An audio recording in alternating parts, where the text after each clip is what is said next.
Article 134, Rebellion or Insurrection.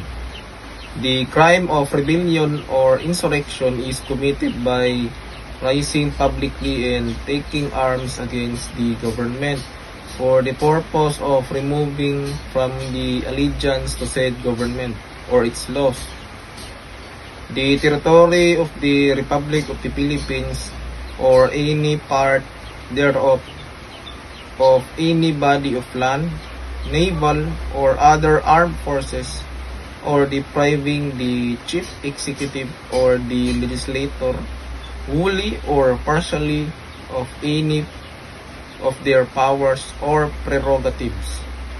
Article 134A, Coup d'etat. The crime of coup d'etat is a swift attack accompanied by violence, intimidation, threat, strategy, or stealth directed against duly constituted authorities of the Republic of the Philippines or any military camp or installation, communication network, public utilities, or other facilities needed for the exercise and continued possession of power singly or simultaneously carried out anywhere in the Philippines by any person or persons belonging to the military or police or holding any public office of employment with or without civilian support or participation for the purpose of seizing or diminishing state power. Article 139, Sedition. The crime of sedition is committed by persons who rise publicly and tumultuously in order to attain by force, intimidation, or by other means outside of legal methods any of the following objects: 1. To prevent the promulgation or execution of any law or the holding of any popular election. Number 2.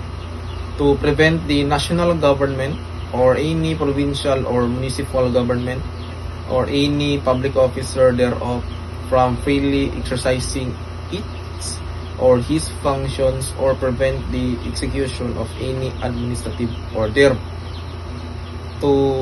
Number 3, to inflict any act of hate or revenge upon the person or property of any public officer or employee.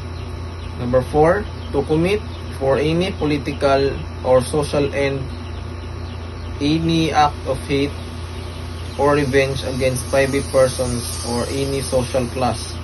And number 5, to despoil for any political or social end any person, municipality, or province, or the national government, or the government of the United States of all its property or any part thereof.